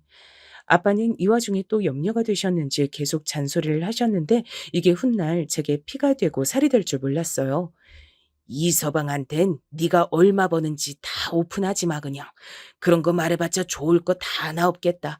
저렇게 마누라며 처가 믿고 직장 그만둬버리는 녀석은 한번 제대로 쪼들려 봐야 돼. 지 딸이랑 아들이 배고프다고 우는 꼴을 봐야 지멋대로 절대 직장 못 그만두지. 이러니 저도 여러모로 참고가 되어 월급을 전부 오픈하진 않았고요. 거기다가 다 같이 적금하는 통장엔 금액을 조금 더 늘려서 넣었어요. 뭐? 그렇게나 많이 어떻게 적금을 들어? 당신 돈 없다고 우는 소리 할 땐 언제고? 돈이 없으니까 더 적금을 들어야 되는 거야. 당신 그 게임기랑 오토바이까지 팔아서 넣으라고는 안 할 테니까 조용히 협조나 해. 그래서 우리가 알고 있는 그 통장 안에선 돈이 조금씩 불어갔죠. 하지만 혹시나 하는 마음으로 저는 비밀번호를 알려주진 않았어요. 왠지 믿음이 안 갔거든요. 언제는 남편이 지나가든 슬쩍 물어봤어요. 맞아. 그 통장에 돈이 좀 모이지 않았어? 거의 한 10억 된 거 아니야? 10억 같은 소리 한다. 10억을 우리가 만져나 보긴 했어? 얼마 안 되는 돈에서 겨우겨우 50%씩 쪼개가며 넣은 거야. 10억까진 아니어도 나이 먹고 애들한테 손 벌리지 않을 만큼은 모았어. 그렇게 넘어가는 것 같았는데요. 이후에 한 사건을 기점으로 제가 완전히 뒤집어지는 일이 발생했어요. 왜냐면 어머니가 길에서 쓰러지셨다는 연락을 받고 남편은 갑자기 청개구리의 삶을 청산하려 들더라고요. 나 정말 우리 엄마한테 잘못하면서 살아온 것 같아. 너무 지은 죄가 많아. 이제 잘하고 싶어. 왜 그런 생각을 진즉 못하고 이제 와서 그래? 당신이 패기친 게 어디 어머니뿐이야? 나랑 애들은 안중에도 없고? 남편은 워낙 지멋대로 사는 인간이라 제 말은 그냥 대충 건너뛰고 이렇게 말하더군요. 엄마 좀 돌봐드리고 싶어. 우리 엄마 평생 고생하면서 살아왔다고. 어머니 길에서 쓰러지신 게 아니고 빗물에 미끄러지신 거래. 좀 전에 잘 계신다고 연락 왔어. 그게 뭐? 그건 그럼 다친 것도 아니야? 당신은 내가 장인어른 안 챙긴다고 뭐라 하더니 이런 건 진짜 야박하네. 꼭 그렇게 말을 해야 돼? 그런 뜻은 아니라니까. 당신이 갑자기 안 하던 짓 하려고 되니까 불안해서 그러지. 그러던 남편은 괜히 씩씩거리면서 저에게 죄책감을 들게 만들더니 기어이 사고를 쳤어요. 앞서 제가 한번 언급했었던 우리 집에서 그렇게 금고마냥 쭉 놔둔 적금 말이에요. 글쎄 이걸 남편이 건드린 거예요. 솔직히 이게 인간이 맞나요? 짐승이 아닌가 싶을 정도예요. 전 한동안 그쪽을 열어보지 않았다가 알게 됐고 이것도 계기가 있었답니다. 잠깐만, 내가 잘못 로그인했나? 왜 잔액이 2만 얼마뿐이지? 컴퓨터 화면을 재차 다시 응시해봐도 제가 적금 일합시고 쭉 틀어놓고 확인했던 내역이 보이질 않았어요. 암만 해도 이상하다 싶어서 몇 번이나 체크를 해봤는데 인터넷 검색과 은행 문의와 여러 가지를 통틀어 본 결과 제가 10년 만기로 들어두었던 그 적금은 그간 쌓인 이자들과 함께 증발해버린 거예요. 세상에, 이건 이런 짓은 할 건... 저는 이때 안 그래도 집에 잘 안 들어오지만 요 근래 유독 안 들어오고 연락도 없던 남편에게 전화를 했는데요. 역시나 연결이 안 됐어요. 진짜 미치고 팔짝 뛸 것 같아서 어머니에게 전화를 걸었고 어머니도 한참 뒤에 받으시대요. 왜 그래? 나 지금 여기 근교에 나와 있다. 아참, 안 그래도 전화를 하려고는 했었는데. 어머니, 이 사람 연락되세요? 이 인간 진짜 미쳤어요. 저 신고할 거예요. 가만 못 둬요, 정말. 얘는 이게 무슨 소리야? 저는 정신없이 혀가 막 입천장에 들러붙는 중에 힘겹게 말했어요. 인간이 우리 적금을 들고 튀었다고요. 거기 얼마가 들어있는데 세상에. 뭐야? 아니, 저기 잠깐만 있어봐. 전화 바꿔줄 테니까. 너 이리 와서 전화 좀 받아라. 저는 이때 눈이 휘둥그레지면서 정말 제 머리 위로 뭔가 물음표라도 솟아오른 느낌이었어요. 어머니가 바꿔준 전화 속 주인공은 다름 아닌 남편이었거든요. 여보세요? 아니, 왜 이렇게 시끄럽게 그래? 너, 야, 야! 아이, 참, 귀청 떨어지겠어. 다시 말해봐봐. 왜 그러는데? 너, 너 내 돈 갖고 튀었잖아. 튀었잖아. 지금 어디야? 당장 겨나와. 아, 진짜 여보, 이러지 좀 마라. 튀다니 무슨 말을 그렇게 저급하게 해. 그리고 이게 어떻게 당신 돈이기만 해? 내 돈이라니 진짜 서운하네. 나도 여기 보탰잖아. 잠깐, 나 숨 좀 쉬고. 이게 말이 되니 너? 여기 어디에 네 지분이 있어? 있어봤자 20%도 안 될걸? 너 이 돈 갖고 뭐 했어? 어디 해외라도 튄 줄 알았어. 나 지금 쓰러지기 직전이라고! 그러자 남편은 갑자기 전화하는 환경이 좀 바뀌는 것 같더니 어디 밀실 같은 곳으로 들어갔는지 전화가 울리더군요. 그게 저기 말이야. 상황이 이래 됐는데 내가 전부터 말했잖아. 엄마한테 잘하고 싶다고. 당신도 알다시피 우리 엄마가 요즘 결론만 말해. 나 지금 가타부터 들을 정신이 못 되거든. 빨리 말해. 그러자 남편은 정말 듣고도 못 믿을, 아니 거짓말이라고 믿고 싶을 말을 하는 거예요. 그게 저기 있잖아. 여기 이 동네에 엄마 아버지 계실 곳을 좀 만들어 봤어. 전 여기서 정말 천둥 번개를 모조리 다 몰아서 얻어맞은 기분이었어요. 안 그러신가요? 제 머리 위로 대체 뭐가 내리친 건지 어쩌다가 이런 소리를 듣게 된 걸까요? 그게 뭐야? 두 분 계실 곳? 그 동네에 거기 뭐가 있어? 전철도 없는, 아니 그게 중요한 게 아니고 그게 뭔 말인데. 그니까 엄마 아버지 둘 다 몸도 안 좋고 계실 곳이 필요해서. 두 분이 계실 곳이 없어서 지금 그렇게 말하는 거야? 어? 아니 그게, 그래서 어디야? 빨리 주소 찍어. 우선은 저도 이때 정신없이 아는 이웃 엄마한테 애들 픽업을 부탁한 다음 엄청나게 밟아가며 운전하고 달려갔어요. 가는 동안 별 생각이 다 들더라고요. 남편에게 공인 인증서 번호를 알려준 적이 없는데 어찌 알았을까 싶었는데 암만 해도 이것저것 다 눌러본 것 같아요. 보통 비밀번호 길게 들어가는 건 큰아이 생년월일로 통일을 받거든요. 그리고 그 주소지에 도착한 저는 정말이지 기겁할 수밖에 없었어요. 남편은 제 옆에서 땀을 뻘뻘 흘려가며 설명을 해줬는데 무슨 조립형이라는 호화 전원주택이 거기 있더라고요.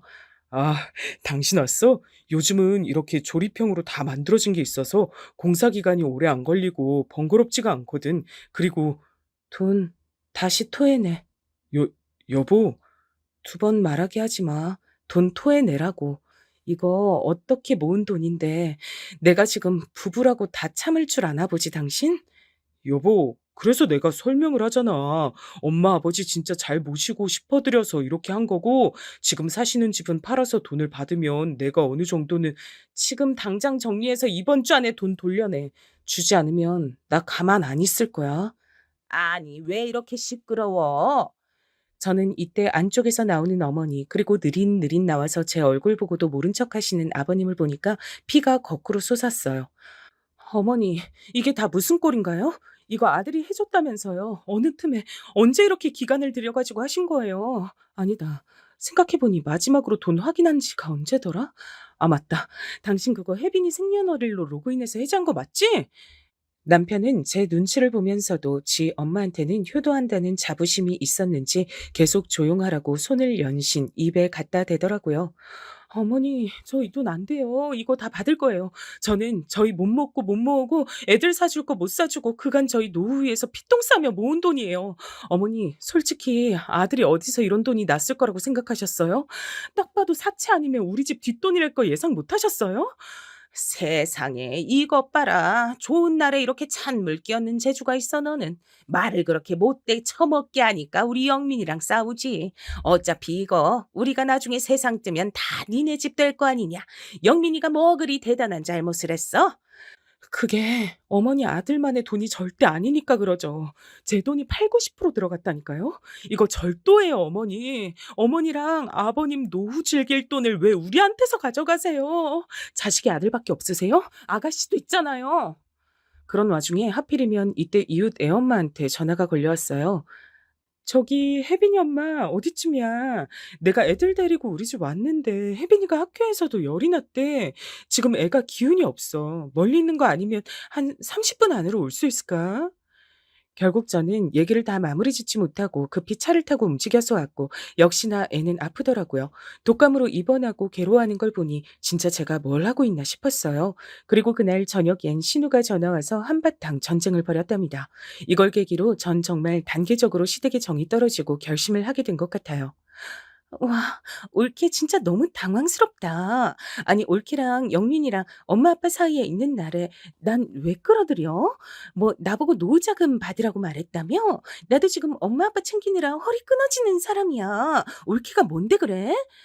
아니, 형님은 지금 어머니, 아버님이 완전 꽁으로 그 집 차지하고 계신 거 알면서도 그러세요? 저도 하도 화딱지가 나서 한 말이지만 틀린 말이에요, 그게? 효도를 받으려면 남매한테 받으셔야지 왜 생판 남인 며느리가 모은 돈으로 받으시냐고요? 진짜 환장하겠다.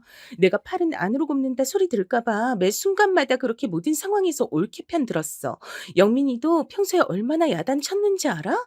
근데 말을 어쩜 그렇게 하냐, 나한테? 누가 보면 내가 아주 엄마 아빠 다 내팽개치고 사는 사람인 줄 알겠어. 형님, 저 지금 이렇게 감정적으로 노래하면서 뭐 말하고 그러기 싫어요. 전 지금 그 돈 없어진 것 때문에 제정신 아니고요. 돈 받을 때까지 오늘부로 전 잠을 못 자요. 누가 더 힘들겠어요. 그건 영민이랑 둘이 얘기하라고 왜 나한테 그러는데? 남동생이 옳게 돈 훔쳐다가 형님네 어머니 아버님한테 호강시켜드린 거니까 당연히 책임 있으신 거 아니에요? 제가 지금 생판 이웃집 다른 아줌마 붙잡고 말하고 있어요? 이렇게 시끄럽게 싸우는데도 남편은 그 망할 전원주택인지 뭔지에서 살림을 차리고 안 나왔고요. 그러고도 다음 날 연락을 안 받아서 뭔가 했는데 믿어지시나요? 형님은 저한테 그렇게 자기도 부모님께 뭔가 했다고 생색을 내더니 그 생색은 바로 시댁 가족 베트남 여행이었어요. 돌겠다. 당신 지금 베트남이라고? 공항? 야, 이게 말이 되냐? 당신 진짜 세상에 무서울 게 없나 보다. 당신도 당신이고, 어머니도 어머니고, 아버님도 아버님이고, 형님도 형님이야. 진짜 다 같이들 어지간히 진상직 타면서 산다, 정말. 당신 내가 설명한다고 했는데도 가버렸잖아. 이건 엄마 아픈 거 걱정해서 누나가 준비한 여행이야. 이미 3달 전부터 계획했어. 말했으면 당신은 당연히 안 갈 거였잖아. 일단 나 일정 시작해야 되니까 다시 전화할게. 그러고 전화는 끊겼고요. 이런 통화를 하고 난 어떤 여자가 제정신으로 있을 수 있을까요? 저는 더 참을 수가 없어서 발을 동동 구르다가 제발 이쪽에는 오픈하지 말자, 참자 그렇게 다짐했던 곳에 입을 열고 말았답니다. 그건 정말 최후의 보루였던 저희 아빠였어요. 아마 아빠가 알게 되시는 순간 모든 건 끝난 거나 마찬가지였거든요. 그래서 참고 미루고 미뤘던 건데 이제 제 힘으로는 해결이 어려웠어요. 아니나 다를까 아빠는 제정신이 아니셨고요. 당장 당장 이서방 여기로 불러. 내가 오늘 진짜 다 부수고 뒤엎어버릴 거다. 어딨냐 그놈의 자식. 아빠, 그게 저기 놀라지 말고 여기 물 좀 마셔. 잠깐만. 일단 물 좀 마시고 그게 어머니 아버님 모시고 베트남 여행 가 있어. 3일 뒤에 온다더라고. 뭐? 어딜 뭐가 어쩌고 어째? 이놈의 것들을 그냥. 아빠, 일단은 진정해. 나도 어떻게 해야 될지 모르겠어. 이미 결론은 났으니까 너가 선택을 해라. 무슨 선택? 아빠는 뭐를 결심했길래? 아빠는 이때 우두커니 바닥만 보고 계시더니 곧장 다시 고개를 바로 세우고 거칠게 말씀하셨어요. 이혼해라. 아빤 그 말밖에 할 게 없다. 이 말은 정말 제가 이 인간과 쭉 살아오며 가슴에 담고 있던 그 말, 마치 사직서처럼 품고 실제로 보여주진 않았던 말이었어요. 이혼하라니. 정말 말이 나오질 않더라고요. 아빠, 나도 그 생각은 했지만 그렇게 생각하는 이유가 뭐야? 그놈은 답이 없어. 생활력도 없는 놈이 자기 마누라랑 딸, 아들 생활비 쪽에서 모은 돈을 그냥 감정에 취해서 지 부모한테 저 갖다 준 거지? 그놈 새끼 나중에 빚져서 사채 써서 더 사고 칠 거다. 나는 너 그런 꼴 되는 거 못 본다. 지금 상황이 처참하지만 이게 마지막이라고 믿고 싶어.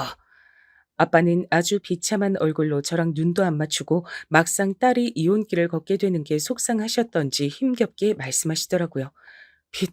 빚이라니. 아, 생각만 해도 끔찍하네, 정말. 그렇게 들으니까 나도 이젠 그냥 덮진 못하겠다. 안 되겠다.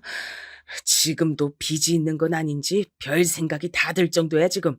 좌우지간 너 이혼해. 재산도 어떻게 나누는지 그거나 이제 머리 식히고 알아봐라. 똑똑하게 야무지게 잘 챙겨 먹고 나와.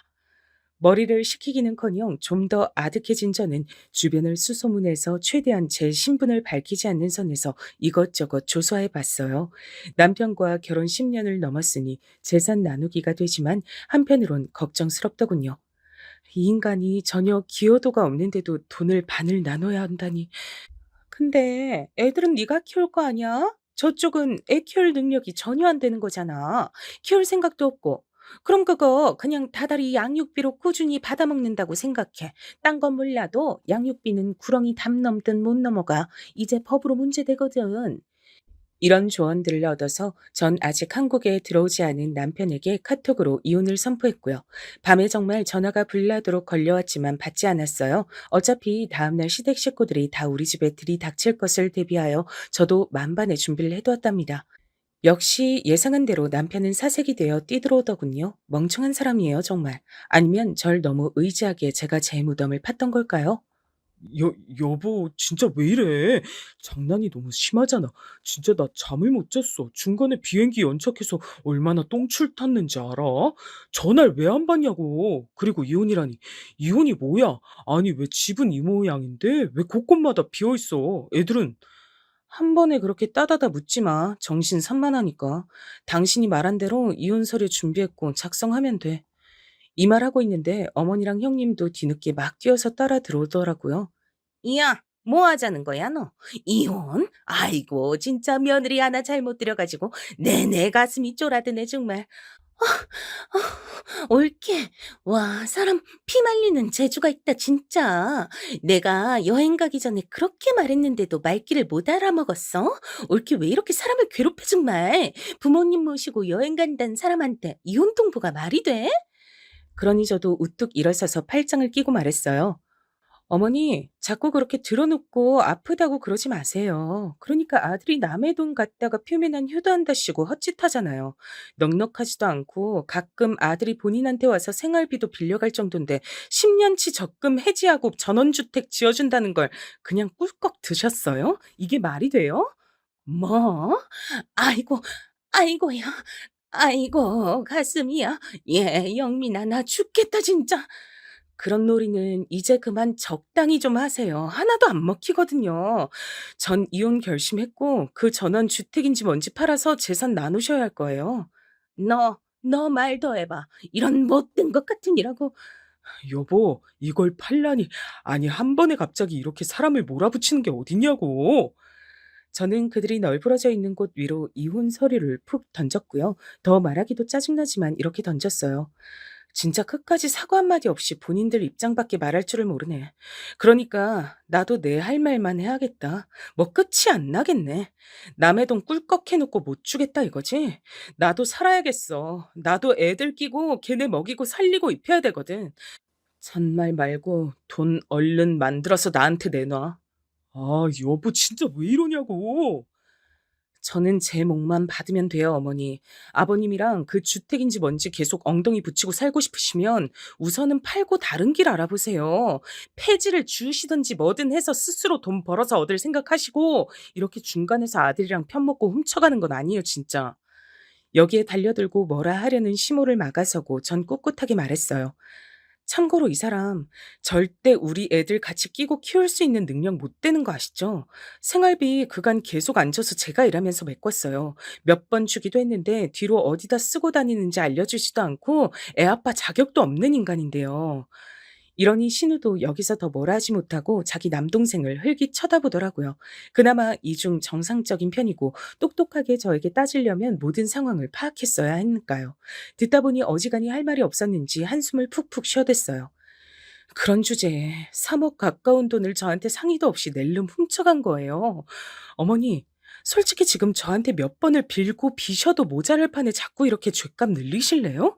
여기서 더 깊게 파고들면 결국 엉망진창되는 건 어머니, 아버님이랑 남편이에요. 이쯤에서 제가 그냥 좋게 이혼하고 정리하려는 거고요. 일 더 복잡하게 만들지 마세요.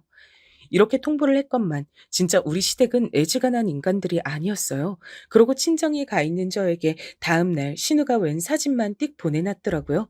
그 안엔 어머니가 병원에 입원해서 링기를 꽂고 있었고 뭐 그렇게 깊은 시름이 있는지 얼굴을 손으로 가리고 있더라고요. 뭐 어쩌라고 저한테 이런 걸 보내세요? 올케 때문에 우리 엄마 몸져 누웠다고 탓이라도 하고 싶어서 그러시는 거죠? 진짜 적당히 쇼를 하세요. 돈 조금이라도 적게 주려고. 아니면 은근슬쩍 이혼은 틀어막으려고 그러시는 거죠? 그래서 저 더 부려먹고 뜯어내야 되니까요. 맞아요? 이 말에 신우는 할 말이 없었는지 기가 찼는지 몰라도 제가 맞받아친 말을 읽고 답은 안 하더군요. 결국 저는 굽히지 않고 꿋꿋하게 이혼 진행을 했어요. 남편은 끝까지 불응하고 고집을 피워댔고 소송까지 가자는 제 말을 무시하더니요. 제가 얼마나 우습게 보였으면 우리 친정 앞까지 쫓아왔을까요? 선영아, 여보 나왔어. 잠깐 얘기 좀 하자. 장인어른도 계시지? 누나도 당신이랑 얘기가 좀 하고 싶다고 해서 문 좀 열어줄 수 있어? 아빠는 제가 이렇게 전화를 받고 황당해하는 걸 보고 더 놀라셔선 곧장 문을 열어 제끼셨어요. 너 이놈 자식, 그냥 내 눈에 안 담고 곱게 이혼시키는 걸로 끝내려고 했더니 제발로 걸어 들어와. 너 잘 걸렸다. 이리 들어와, 이리 들어와.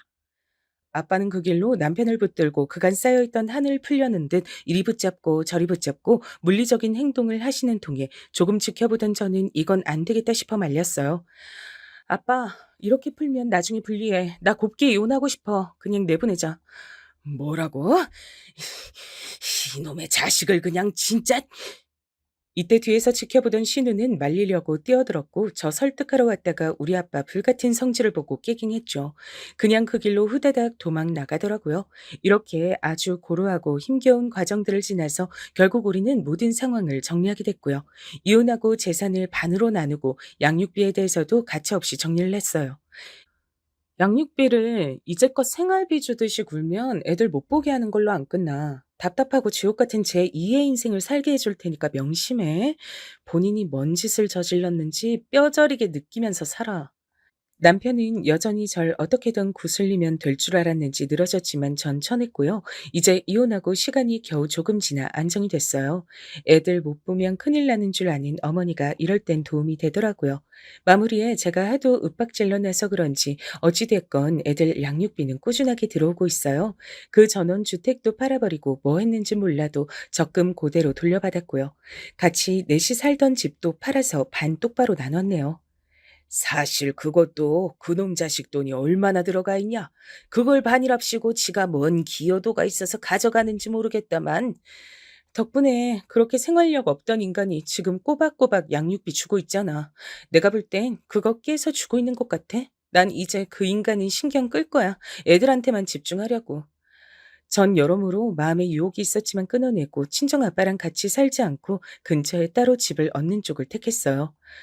그렇게 가까이 얻을 거면 같이 살면서 돈 절약하는 게 낫지 않냐? 그래도 내 명의로 조그만 집도 있고 자꾸 기댈 데가 없다고 생각해야 나도 더 악착같이 벌어서 애들 잘 키우고 살 수 있을 것 같아. 그나마 아빠가 그간 냉정하게 야단 쳐준 덕에 그 10년 만기 적금도 모으고 했던 거거든. 아빠 딸 열심히 해볼 테니까 응원만 해줘요. 그리하여 전 아이들 학교 보내고 어린이집 보내가면서 정말 바쁘게 살고 있어요. 애들도 처음엔 힘들어했지만 가까이에 외할아버지가 계시기도 하고 원체 지들 아빠랑 싸운 정이 없어서 그런지 몰라도 조금씩 받아들이더군요. 좌우지간 이제 워킹맘이자 싱글맘이 되었으나 힘내보려고 합니다. 언젠간 좋은 날이 오겠죠. 그럼 모두 감사합니다.